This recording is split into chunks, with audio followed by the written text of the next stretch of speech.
सारे सेक्टर्स हैं, कौन कौन से दौड़ेंगे? मैं जल्दी से बता देता हूँ। सेक्टर्स में बहुत सारे सेक्टरल एक्शन बहुत है आज। सबसे पहली चीज़, जो टेरिफ वॉर खत्म हुआ है उसकी उम्मीद में सबसे मरा पिटा सेक्टर दौड़ेगा वो है आईटी, है ना। आईटी की बैंड बजी हुई थी बेचारे की, सिर्फ इसलिए कि आगे क्या होगा क्या नहीं होगा। हालांकि आईटी कंपनी ने रिजल्ट इतने खराब दिए नहीं।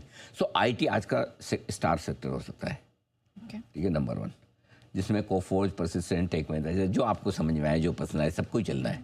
एक आध कोई ना चले तो ना चले, बाकी सबको चलना है, क्योंकि सबके रिजल्ट भी आ चुके हैं, सब बढ़िया है, आपको जो समझ में आए। अब युद्ध रुकने की वजह से 2 सेक्टर चलेंगे।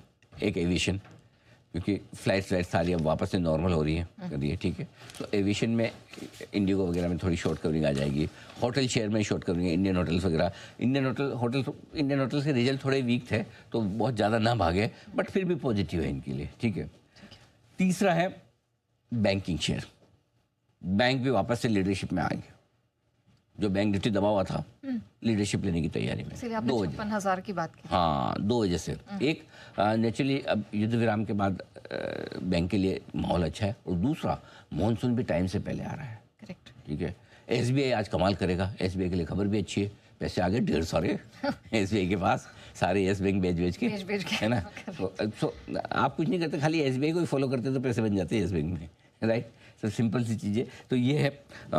इसके अलावा डिफेंस शेयर में हल्की फुल्की प्रॉफिट बुकिंग आ सकती है, लेकिन मंदी नहीं, डिफेंस में मंदी नहीं करना, शॉर्ट नहीं करना।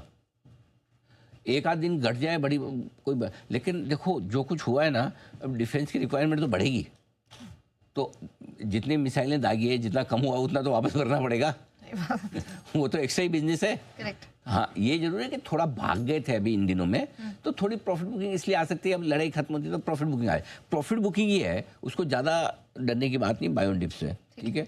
फार्मा शेयर आज की कमज़ोर कड़ी यही है, क्योंकि आज रात को ट्रंप वो साइन करने वाले हैं। अच्छा, मैं वो उसमें ये कह रहे हैं कि 30 से लेकर 80% तक फार्मा कंपनियों को अपनी दवाओं के दाम कम करने चाहिए। खाने का काम है वही, नहीं वैसे दवा तो खाने पीने के काम है, लेकिन वही 80% सस्ती दवा कौन बेच सकता है? इतना पैसा बना रहे हैं क्या ट्रक भर के? फालतू बात है।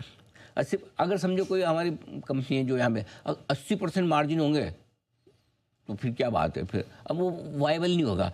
लेकिन हाँ, थोड़ा प्रेशर पड़ेगा तो भारतीय फार्मा कंपनी के लिए थोड़ा नेगेटिव रहेगा, स्पेशली औरोबिंदो, डॉक्टर, सन फार्मा, ये वो कंपनियाँ जिनके अमेरिका में बिजनेस ज़्यादा है, उनके लिए थोड़ा सेंटिमेंटल नेगेटिव है। लेकिन जैसे बाकी चीज़ों पे वो वापस है ना, पीछे घूम गए ना, थोड़ा कम गए, मुझे लगता है इस पर भी वापस पीछे आ जाएंगे। तो ये मैंने आपको जल्दी से सेक्टोरल व्यू दे दिया है अभी। ठीक है सर, आगे की क्यूज़ बता दीजिए।